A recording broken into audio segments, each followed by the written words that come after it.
Gracias, Humberto. Bueno, antes de entrar en el detalle de las modificaciones, quiero hacer el marco de esta reforma. ¿Por qué? Porque hace años que se viene desnaturalizando el impuesto a las ganancias como principal recurso tributario, que es lo normal en todos los países desarrollados.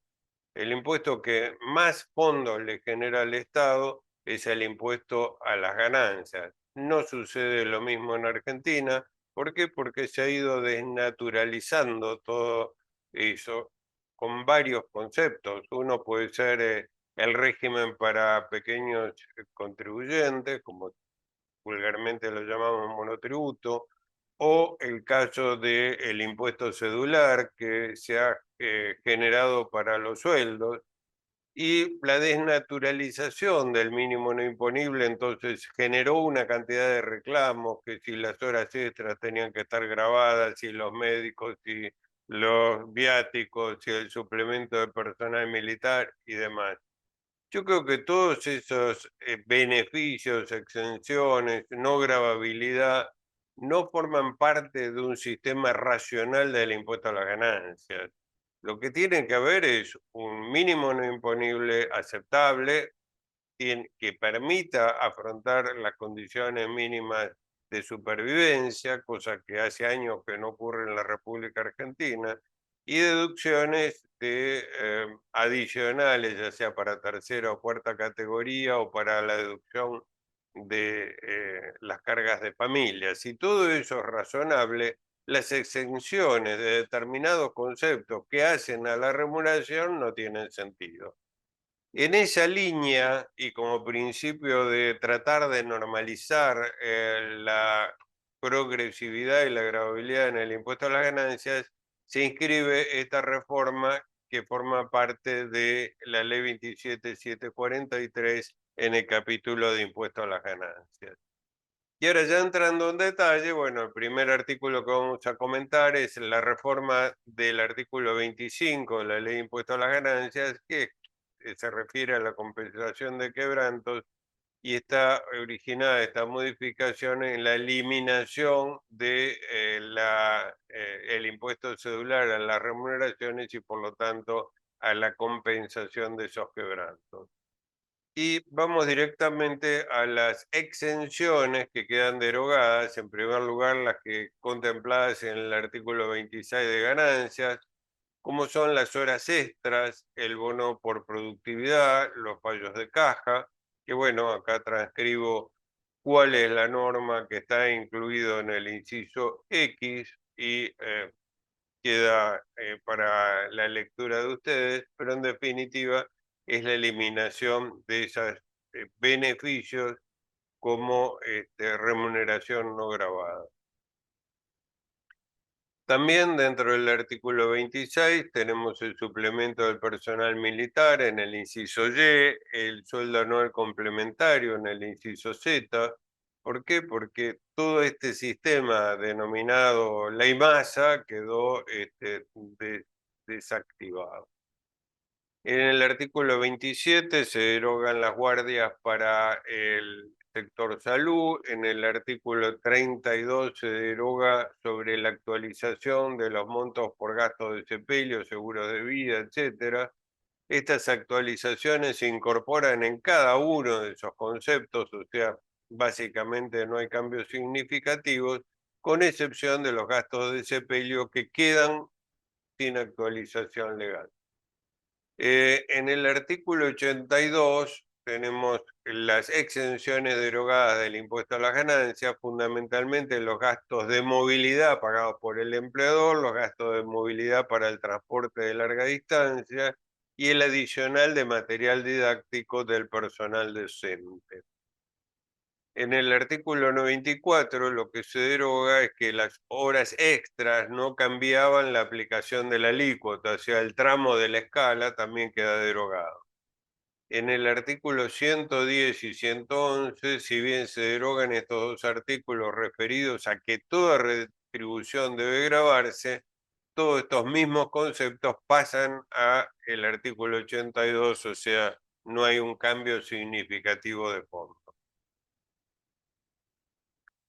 Sí tenemos las deducciones personales y esto en línea con lo que venía conversando recién, que lo que hay que apuntar no es a compartimientos estancos del sueldo, sino a tener mínimos no imponibles y deducciones razonables. Las del 23 las transcribo acá, pero no se han modificado, o sea, el solo efecto de compararlos. Fíjense que el mínimo no imponible del 23 de 451.000 pesos y pico pasa a 3.091.035. Y acá tenemos una particularidad que todas las deducciones, o sea, el mínimo no imponible, las cargas de familia, se incrementan en una doceava parte y por eso vemos que, por ejemplo, el mínimo no imponible de 451 pasa a 3.091.091, pero ese mínimo no imponible para empleados en el 2024 se incrementa en una doceava parte y pasa a ser de 3.348.621,25. Lo mismo las demás deducciones de cónyuge e hijos. En la deducción de autónomos pasa de 1.580.000 a 10.818.000, también contempla, digamos, una deducción más razonable. Y en el caso de empleados y jubilados, ya acá está agregado un doceava parte porque no hay posibilidad de no tenerla un doceava parte y eso pasa a ser 16.073.000. La deducción de la región sur, que venía siendo del 22% hasta el 23%, fue materia de discusión en el Senado, pero como la versión del Senado no tuvo aprobación y viene la insistencia de la Cámara de Diputados, por lo tanto el 22% para la zona patagónica quedó en cero para el 24. Se mantiene la deducción para jubilaciones cuando es el único ingreso y la actualización de esto que era por el RIPTE ahora se va a ajustar por IPC. La primera actualización es en septiembre, teniendo en cuenta los índices de junio-agosto y también tiene facultades otorgadas al Poder Ejecutivo para incrementar estos valores del 24. O sea, estos son los valores por ahora, se van a incrementar en el mes de septiembre teniendo en cuenta el índice de 3 meses y eventualmente el Poder Ejecutivo puede establecer importes superiores. La escala para el 2023 también se modifica, no es significativo, pero algo ayuda a bajar el impuesto y acá la tienen transcripta. Esa escala implica un incremento del 35% de todos los tramos. Y una particularidad, esta nueva escala no se aplica a los sueldos y jubilaciones devengados desde octubre del 23 y percibidos hasta el 31 de diciembre del 23 que se rigen por el decreto 473 del 23. O sea, esto no origina demasiados problemas en la medida que esos sueldos de octubre a diciembre queden exentos por no superar los topes que estaban previstos para ese tipo de remuneraciones, pero sí se arma un conflicto cuando esos sueldos son superiores porque el excedente queda sujeto al impuesto a las ganancias y ahí tenemos la aplicación de dos escalas que no sé cómo se va a resolver y bueno, lo tendrá que solucionar la reglamentación. O sea, es una insólita aplicación de dos escalas distintas en el mismo periodo fiscal y esto estaría alterando la progresividad del impuesto. También debemos señalar que el decreto 473 exime al segundo aguinaldo del 2023 en la medida que los sueldos brutos promedio del segundo semestre no excedan de 1.980.000. Esta exención permanece porque forma parte del decreto 473 que se mantiene, digamos, sin cambios. y como ya habíamos dicho antes, no se incrementan las deducciones personales del 2023. Para el 2024 la escala realmente es mucho más decorosa que la que estaba vigente para el 2023. O sea, habíamos visto recién que para el 2023 el ajuste es del 35%, mientras que si tomamos la comparación con el 2024, los incrementos de los tramos de la escala es del 870%. O sea, me parece más razonable que el 35% opere a partir de un monto de 36 millones y no de los montos ridículos que teníamos hasta el 23. Así todo, pienso que no es muy generosa la escala. Acá también tenemos que el ajuste va a ser en septiembre por IPC, teniendo en cuenta los meses de junio-agosto, y a partir del año que viene el ajuste de esta escala es semestral en enero y julio. Bueno, esto para un impuesto de ejercicio, digamos, será para los pagos intermedios, para las escalas de liquidar las retenciones de impuesto a las ganancias, pero desde el punto de vista de declaración jurada anual, debemos de tener en cuenta que este es un impuesto de determinación anual.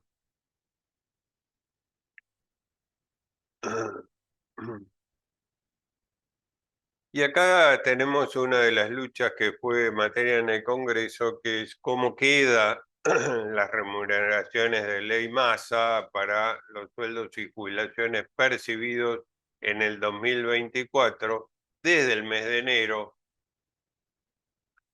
O sea, acá recalco que si los sueldos de diciembre fueron pagados en enero, no entran en la declaración del 23 ni en el régimen del 23, sino que entran en el 24 y son remuneraciones percibidas de enero hasta junio. Y acá tenemos que aplicar deducciones para que queden exentas las remuneraciones brutas de hasta 180 salarios mínimos vitales, o sea, hasta 2.340.000. Y sobre esas remuneraciones se hace una deducción adicional para no generar impuesto de estos sueldos. Si se trata de montos superiores que generaron retenciones del impuesto a las ganancias por el mecanismo de impuesto celular, o sea, ya hubo una retención, también hay que anular todas estas remuneraciones porque ya estuvieran sujetas al impuesto celular. O sea, la totalidad de los sueldos percibidos hasta el 30 de junio del 24 quedan dentro del sistema MASA. La reglamentación tiene que establecer cómo se arregla. Y además estos cálculos no pueden generar devoluciones de la suma retenida. Y tenemos los beneficios especiales para el personal petrolero, que se eliminan todas estas exenciones que estaban contenidas en la ley 26.176 y queda solamente las deducciones para el personal de pozo. Acá veo una cantidad de remuneraciones que por esta ley 26.176, de viandas, de transporte, de horas de viaje, qué sé yo, que estaban exentas, pasarán a tener gravabilidad en el impuesto a las ganancias. Bueno, esa es la síntesis de la reforma de impuesto a las ganancias y quedo a disposición de ustedes para las preguntas, excepto una. No se les ocurra preguntarme cómo se liquida el impuesto a las ganancias sobre sueldos hasta tanto tengamos disponible la reglamentación. Gracias, nos vemos luego.